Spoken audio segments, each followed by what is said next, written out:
wabarakatuh. Bismillahirrahmanirrahim. Allahumma sholli ala sayyidina Muhammad wa ala alihi washabihi wasallim. Allahumma inni asta'inuka wa as'aluka an taj'alani min ibadika sholihin. Allahumma wafiqni li ta'atika wa tibai rasulika wal birri bi walidayya wa husni talaqi mi masyaikhi.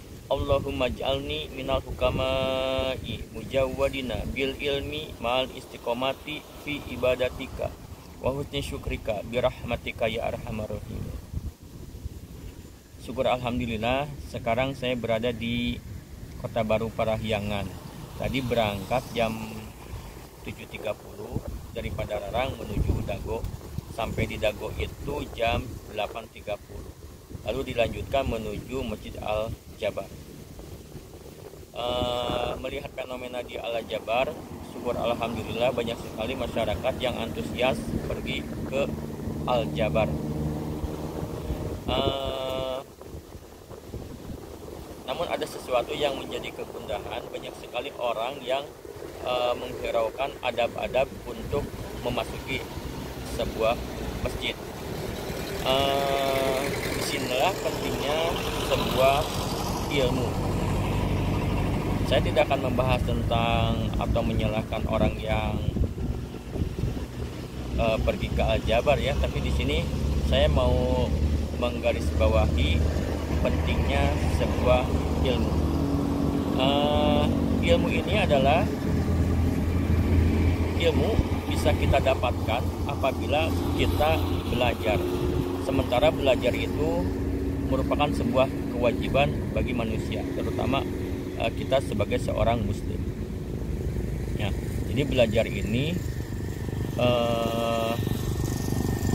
dari sejak kita lahir sampai meninggal dunia itu diwajibkan kepada manusia, tidak diperuntukkan terhadap makhluk yang lain. Sungguh bahayanya ya kalau misalkan belajar ini diwajibkan terhadap makhluk yang lainnya, maka manusia ini akan menjadi repot. Nah, seperti itu ya.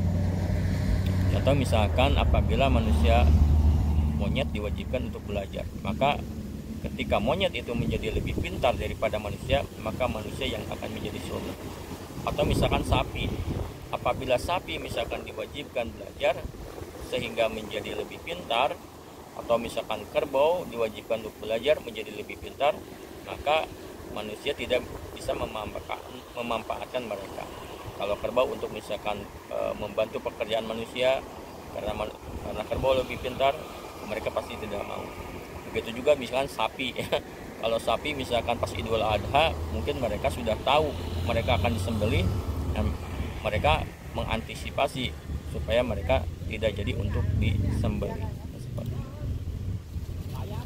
Nah, inilah hakikat kenapa ilmu ini hanya diperuntukkan atau diwajibkan belajar hanya kepada manusia.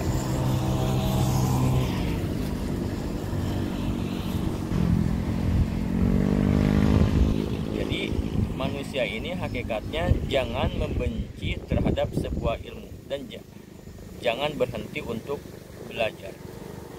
Apabila manusia sudah berhenti belajar, sudah membenci ilmu, maka hakikatnya manusia ini sudah tidak mau menjadi manusia lagi, atau sudah bosan ya menjadi manusia.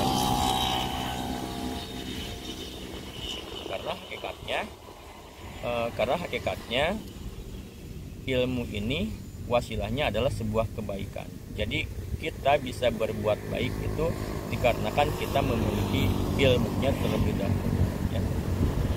Dengan ilmu maka derajat kita di sisi Allah itu akan menjadi lebih tinggi.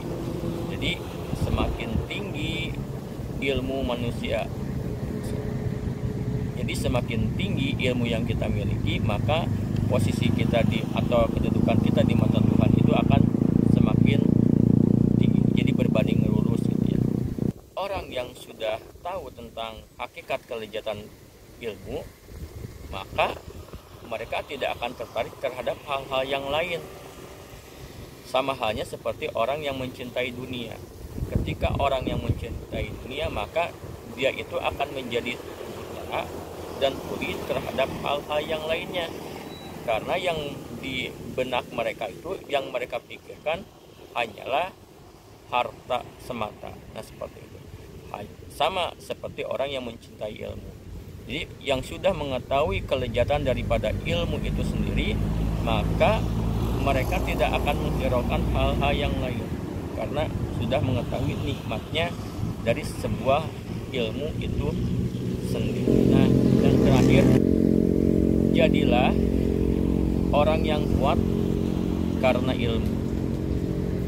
Seperti apakah orang yang kuat itu? Orang yang kuat itu adalah bukan hanya orang yang tidak dapat dikalahkan oleh orang lain, tetapi juga dapat mematahkan serangan-serangan yang datang terhadap dirinya sendiri. Contohnya misalkan serangan-serangan rasa kerisauan, rasa malas, rasa keraguan-raguan, putus asa dan sebagainya. Mereka itu bisa mematahkan hal-hal negatif yang ada pada dirinya karena dia itu memiliki sebuah ilmu. Nah, mudah-mudahan